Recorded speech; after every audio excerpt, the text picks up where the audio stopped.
በዓለ ጥምቀቱ ለኛ ለኢትዮጵያውያን ከሃይማኖታዊ ክብረ በዓልነቱ በዘለለ ባህላዊ ሴቶቻችን የሚስተናገዱበት በዓል ጭምር ነው ሲሉ የፌዴራል ጠቅላይ ሚኒስትር ዶክተር አብይ አህመድ ተናገሩ። በኢትዮጵያ የሚከበሩ በዓላት በሙሉ የኢትዮጵያውያን ሁሉ በዓላት መሆናቸውን መረዳት አለብን ያሉት ጠቅላይ ሚኒስትሩ የጥምቀት በዓልን በማስመልከት የእንኳን አደረሳችሁ መልእክት አስተላልፈዋል። ሙሉ መልእክቱን ጌታቸው ገደፋው እንደሚከተለው ያቀርበዋል። የጥምቀት በዓል ብዙ ትርጉሞችን ይዞ የሚከበር በዓል ነው። በአንድ በኩል ክርስቲያኖች ትሕትናን የሚማሩበት፣ በእግዚአብሔር ማመናቸውን የሚያውጁበት፣ ንስሐና ድኅነት የሚያገኙበት ምልክት ሆኖ ያገለግላል። በሌላ በኩል እንደ ሀገር የጥምቀት ክብረ በዓል መልከ ብዙ የሆኑ ኢትዮጵያውያን ህብር ፈጥረን የምንደምቅበት በመሆኑ ታላቅ ቦታ ሰጠና ከብረዋለን። ባለ ጥምቀትና ትሕትና ተነጣጥለው የሚታዩ ጉዳዮች አይደሉም። ምክንያቱም ጥምቀት ፈጣሪ በፍጡር አምላክ በሰው ጌታ በአገልጋዮች ተጠመቀበት ዕለት ነውና ከነበረበት ከፍታ ወርዶ ከሰው የተስተካከለበት ከቆመበት የጌትነት ስፍራ ዝቅ ብሎ ትሕትናን ያሳየበት ትዕቢትን ሽሮ ለሰው ልጆች ትሕትናን ያስተማረበት አጋጣሚ ነው ሥርዓተ ጥምቀቱ። በሥርዓተ ጥምቀቱ አጥማቂው ዮሐንስም ያሳየው ትሕትና እንዲሁ በምሳሌነት ይጠቀሳል።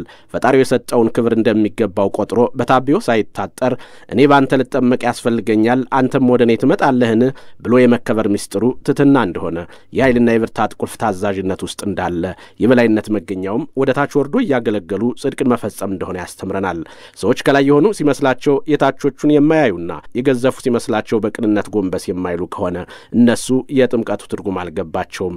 ትሕትናን ንቀው ትዕቢትን የመረጡ ዝቅ ማለት ከብዷቸው ራሳቸውን ከፍ ያደረጉ ቅንነትን ጠልተው ግፍ መስራት የወደዱ መጨረሻቸው እድገት ሳይሆን ቁልቁለት፣ ክብር ሳይሆን ውርደት መሆኑን በብዙ አጋጣሚዎች ዓለም አሳይታናለች። በተቃራኒው የተሰጣቸውን ኃይል ለመልካም ዓላማ የተጠቀሙ ዘወትር ስማቸው በጥሩ ሲነሳ ይኖራሉ።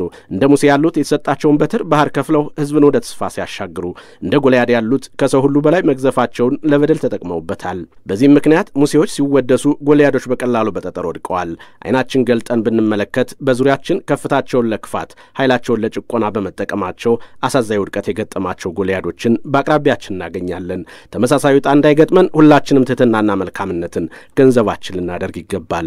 ሌላኛው የጥምቀት ምሳሌ የመዳንና የንስሐ ምልክት መሆኑ ነው። ኢየሱስ ክርስቶስ ወደ ፈለገ ዮርዳኖስ ከመውረዱ በፊት በኃጢአት የተሸፈነውን አዳም የኃጢአት ልብሱን ከላዩ ላይ ሊጥልለት የሞከረ አልነበረም። ጌታ ኢየሱስ በማዕከለ ዮርዳኖስ የመቆሙ ምክንያት የአዳምን ውርደት ለመቀበል ኃጢአቱን ወስዶ ከመከራው ለማዳን የሚነትበውን ልብስ ጥሎ የማይነትብ ዘላለማዊ ልብስ ለመተካት ነበር። በየዓመቱ ጥምቀቱን የምናከብረውም ከፊት ቀድሞ ከመከራ የታደገን ክርስቶስን እያሰብን ነው። ዛሬ የምናያቸውና የምንረማመድባቸው መንገዶች በአንድ ወቅት ጢሻ የነበሩና በፊት ቀደሞች መስመር የወጣላቸው ናቸው። ዛሬ የሰለጠኑ ሀገሮች የሥልጣኔ ከፍታ ላይ የደረሱት በአንድ ወቅት ፊት አውራሪዎች በመከራ ውስጥ አልፈው ችግርና ፈተናውን ተሻግረው መሰረት ስላኖሩላቸው እንጂ አዲስ ታምር ተፈጥሮላቸው አይደለም።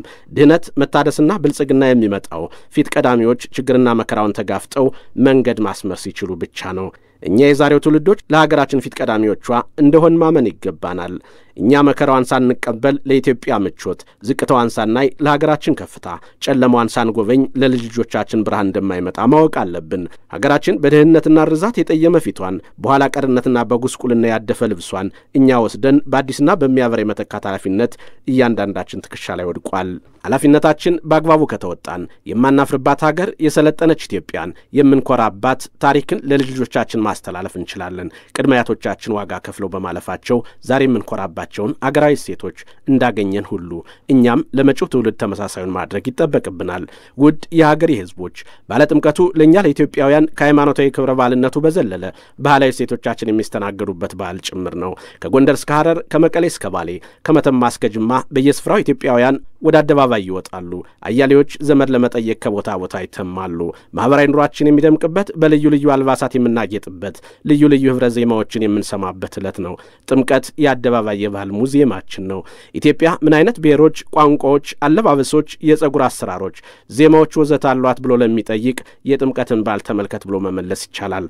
በዚህ ምክንያት ከዓለም በተለየ ጥምቀትን የእኛ ቅርስ ማድረግ ችለናል። ይህን ልምድ በሌሎች ዘርፎችም ልንደግመው ይገባል። ዲሞክራሲን በእኛ ቁመትና ወርድ ሰፍተን ካበጀነው፣ ቴክኖሎጂዎቻችን ኢትዮጵያዊ ለዛ ሰጥተን ከሰራ ናቸው። በኢኮኖሚያዊና ማህበራዊ ጉዳዮች እኛን የሚመስሉ ሴትና ወረቶችን ካዳበርን በእርግጥም ዓለም ፊቱን ወደኛ ማድረጉ አይቀርም። ዛሬ ባሕረ ዮርዳኖስ ከሚገኝበት ሀገር እስራኤል ጨምሮ ከመላው ዓለም ጥምቀትን ለመታደም በየዓመቱ ቱሪስቶች ወደኛ ይመጣሉ። የሀገር ውስጥና የውጭ ጎብኚዎችን የሚስብ ታላቅ ቀን በመሆኑ ጥምቀት ኢኮኖሚያዊ ፋይዳውም እናገኝበታለን።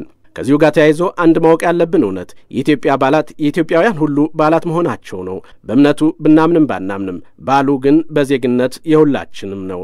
የጥምቀትም የኢድ አልፈጥርም የፋሲካም የኢድ አልአድሃም የገናም የመውሊድም በዓል የሁላችንም ናቸው።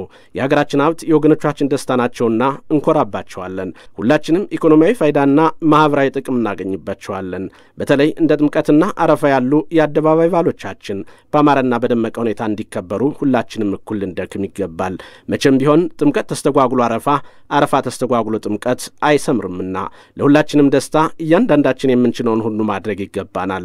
በዓሉ በሰላም በድምቀትና በክብር እንዲከናወን የምትተጉ ሁሉ ምስጋና ይገባችኋል።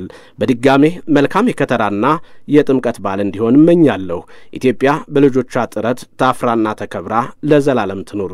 ፈጣሪ ኢትዮጵያና ሕዝቦቿን ይባርክ። ጥር 10 ቀን 2015 ዓ.ም